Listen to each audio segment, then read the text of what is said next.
Hello friends, तो कल हमने करी थी वेलवेट सूट की कटिंग। आज हम करेंगे प्लाज़ो कटिंग। तो मैंने इसको सबसे पहले 4 फोल्ड कर दिया है। देखो, ये अस्तर पे कटिंग करूँगी, फिर मैं इसका मेन फैब्रिक पेस पे कटिंग करूँगी।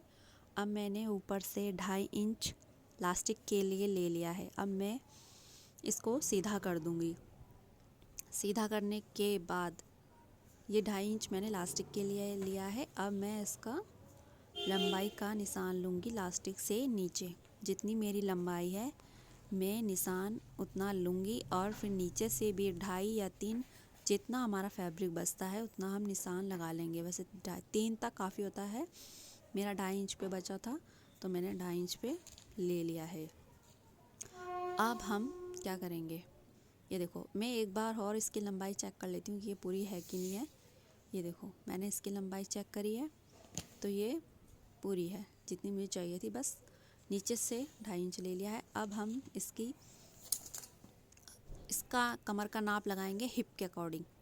जितनी हमारी हिप है उसके अकॉर्डिंग हम इस पे नाप लगाएंगे। ये मैंने 12.5 पे लगाया है, और आसन भी 12.5 पे ही लगाना है हमें। अभी मैं आपको बताऊंगी क्योंकि वो मैंने किस तरह से करा है, इसका फॉर्मूला। अब मैं इसको आसन की लाइन को सीधा कर दूंगी। फिर मैं यहाँ से 2 इंच एक्स्ट्रा लूँगी। 2 इंच एक्स्ट्रा लेने के बाद ये हमारे आसन का निशान है, यहाँ से ले लिया ये 2 इंच एक्स्ट्रा। अब मैं नीचे से मोहरी लूँगी जितनी मुझे चाहिए। मुझे 9 इंच तैयार चाहिए तो मैं 1 इंच एक्स्ट्रा 10 इंच लूँगी। ये मैंने 10 इंच पे निशान लगा दिया है।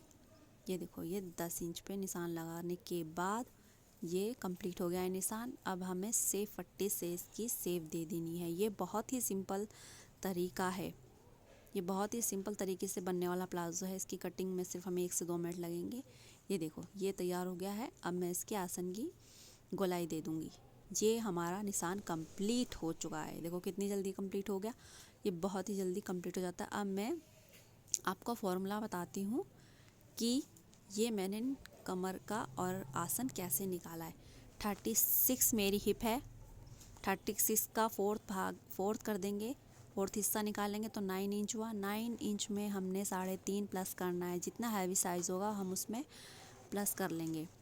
3.5 का ज़्यादा हैवी साइज़ हो तो हम 4 कर सकते हैं। मैंने 9 प्लस 3.5 करा है तो 12.5 पे आ गया। 12.5 पे हमारा आसन और हमारी कमर आ चुकी है। अब हम इसकी कटिंग कर देंगे।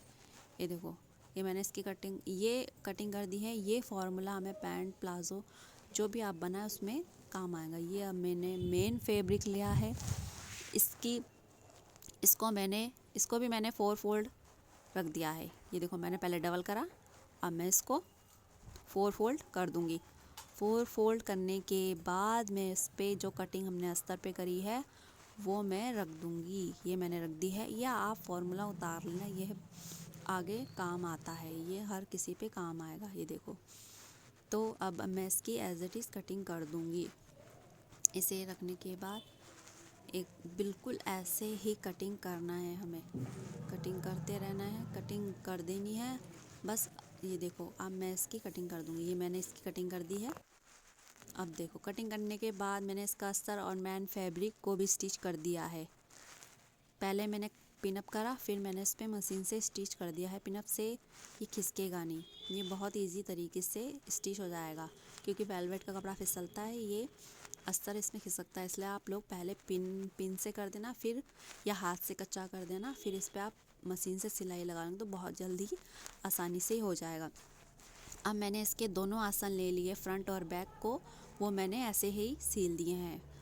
उल्टा पार्ट हमारा आगे पीछे रहेगा, जो सीधा मेन फैब्रिक है वो हमारा अंदर की साइड रहेगा। अब मैं इसकी इलास्टिक कट करूँगी। अब मैं इलास्टिक इसकी किस तरह से कट करूँगी, क्योंकि इलास्टिक कट होगी हमारी कमर के हिसाब से। मेरी कमर है 30 इंच। 30 इंच में से हमें 5 इंच घटा देने हैं, सिर्फ 5 इंच कम करने हैं। जो भी 5 घटाने के बाद बचेगा उसको हमें कट कर देना है। तो मेरा 30 में से 5 घटाने के बाद 25 बचा था, तो मैंने 25 की जगह 25.5 पे इसको कट करा है। क्योंकि आधा इंच ये फोल्ड होगा, जब फोल्ड होगा तो ये सिलाई में इसकी इलास्टिक चल जाएगी। देखो, मैंने एक्स्ट्रा कट करा है। मैं इसको फोल्ड कर दूंगी। अब मैंने इसको फोल्ड कर दिया है। अब मैं इसका मेन फैब्रिक लूँगी।